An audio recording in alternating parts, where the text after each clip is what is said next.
Welcome to the first ever edition of my Rebooking 09 series where I rebook 09 and make it better. If you know who I am, if you've been around long enough, you would know this is my favorite era of the WWE. So I figured, hey, why not rebook it?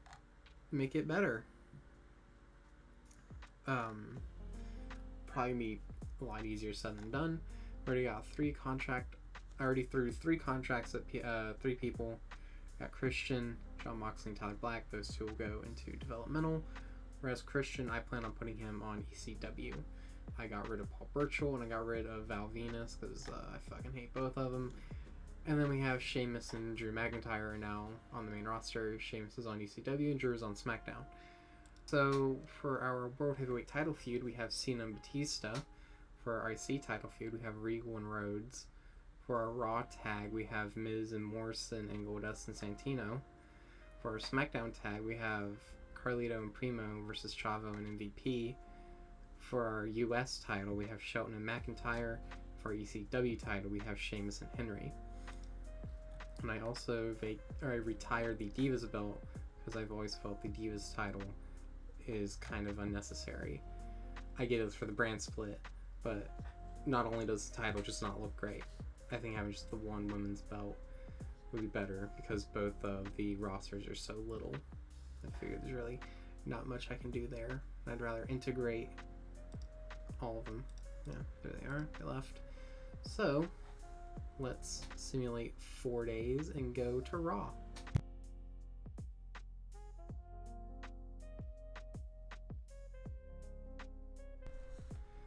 Tyler Black has accepted the contract.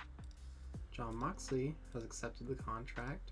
And Christian Cage have accepted the contract. So send them to development. Send to development. And brands. Christian. Go to ECW. Alright, 2 more days. I'll see you then. In the first match of tonight, we have Cody Rhodes versus Kofi Kingston in a number 1 contenders IC title match. Cody wins via Crossroads. His popularity goes up. 69% rated, 2 stars. Cody Rhodes wins. Regal comes in and just stares him down, intimidating the shit out of Cody. Punk wins in a tiny, short little match against Jamie Noble, essentially a squash match, just to make him look good. But he grabs the mic and calls out Jericho. Jericho comes out, they go back and forth about who's the best in the company, and they decide to settle it next week. JBL essentially squashes Ziggler, 2.5 stars, 69 rated. Morrison and Goldust have a singles match. Morrison rolls up Goldust for the win, and then him and Miz begin celebrating outside the ring like they just won the belts again. And the main event, which was not very good, we see Batista versus Kane in the singles. Batista wins, 65 rated. Cena decides to poke his little head on the entrance ramp, whatever you want to call it. Batista notices and starts running after him. Cena runs to the back, but Batista catches up to him and powerbombs him through a table.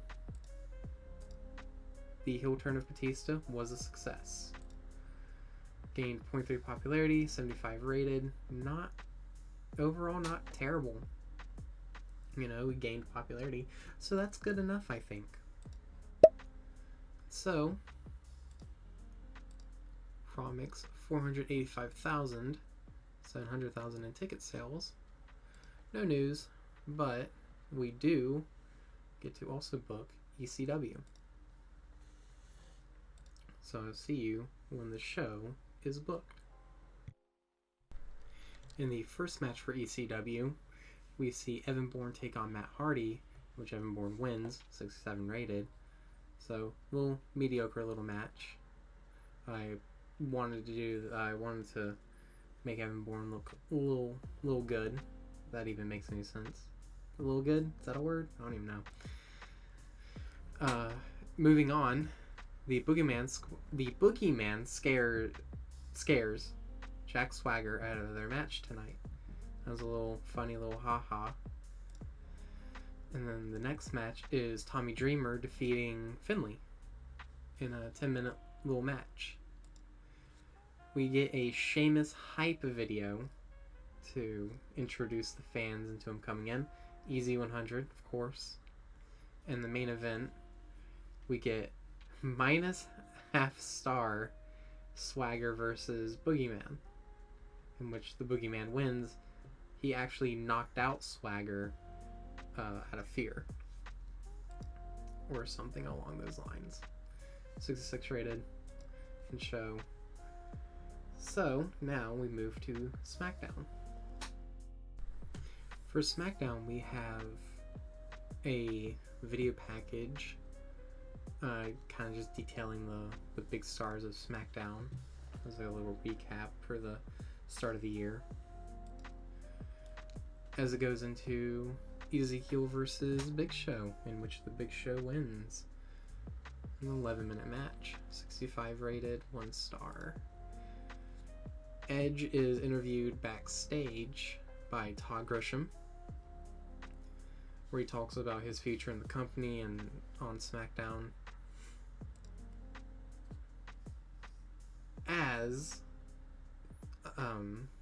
After that, Primo and MVP have a little match, 66 rated. Zack Ryder and R-Truth have a match afterwards, in which R-Truth wins. As Jeff is making his entrance, Edge attacks him from behind, beating him with a chair, which then prompted a match between the two, in which Jeff Hardy wins via disqualification. As Edge relentlessly keeps on attacking Jeff, the locker room comes out to pretty much separate Edge from Jeff. And our main event is Drew McIntyre versus Umaga, in which Drew McIntyre wins in 12 minutes. He's interviewed by Josh Matthews after the match in the ring about Shelton Benjamin, and if he wants the US title. Drew says yes. Shelton comes out and stares down Drew while also raising the US title. It is a 72 rated event. No popularity change, which is fine. Just another one of those is what it is sort of things. We have 2 male. ECW on Sci-Fi makes 100K. And ECW and SmackDown both give us 700K in ticket sales. If we want to look at the events, by the way, we have the Rumble, No Way Out, Backlash, Mania, Judgment Day, Extreme Rules, The Bash, Night of Champions, SummerSlam, Breaking Point, Bragging Rights, Hell in a Cell, Survivor Series, TLC, and then it all happens again. And eventually I'm going to bring in the Chamber and Superstars. So, let's go ahead and book Raw. See you then. For the second week of Raw, we have a video recap of Cena and Batista from what happened last week. Batista comes out, grabs the mic, and says he will do this again. He promises. Stephanie comes out. As per punishment, she mentions both the Punk and Jericho match and also that Batista, his match tonight, is against Randy Orton. Moving into the next match, we have Goldust versus Ziggler, where Goldust wins. After the match, we see the Dirt Sheet return as they make fun of Goldust. Then, Candice Michelle versus Mickie. Mickie James wins. Rosa Mendez beats up Beth Phoenix backstage and then cuts a promo on both her and Mickie on the Titantron. We get a CM Punk hype video. We get Batista versus Randy Orton, 2 stars, 82. Batista wins. And the main event, CM Punk versus Chris Jericho. CM Punk locks in the Anaconda Vice on Jericho, and Jericho passes out. So he's trying to explain to the ref that he didn't pass out. The ref disagrees, and the show ends. 0.3 popularity gained, 80% show rating. That was pretty good. I am satisfied with that show. We have 7 male promotion awards. I have a bunch of people just left. Bam Neely, D'Lo Brown, and Kevin Thorne. Oh well. We're demolishing TNA in the promotion wars. And next is ECW. I will see you then.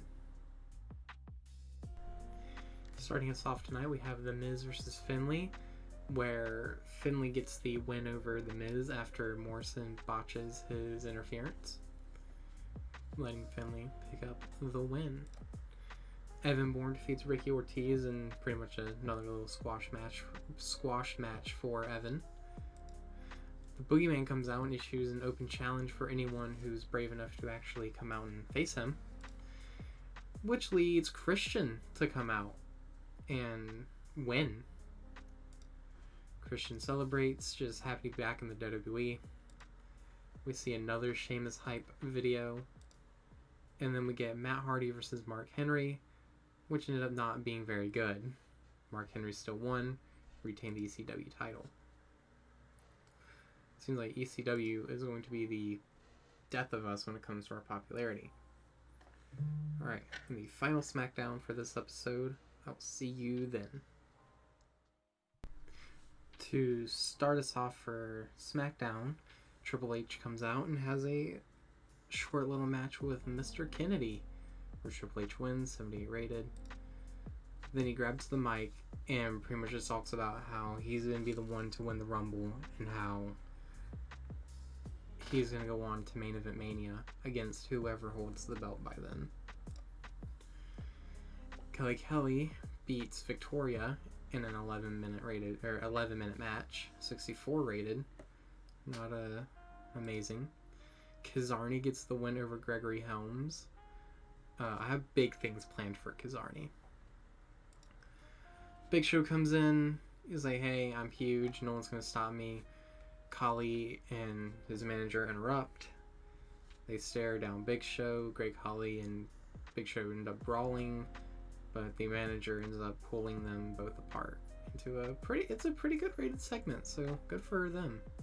It's certainly better than doing the Khali kiss cam.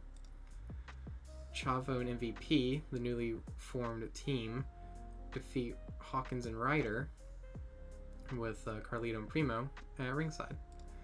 But Primo and Carlito saw it's not enough, so they attack Chavo and MVP. Moving on, Edge has a pretty okay match with Umaga. However, Edge is now unfortunately injured, so that's gonna put a halt to the program depending on how long he's out. But he still manages to soldier on and cut a promo on Jeff Hardy, pretty much saying, I can't wait for our inevitable title match. No popularity change, but a pretty decent episode of SmackDown nonetheless.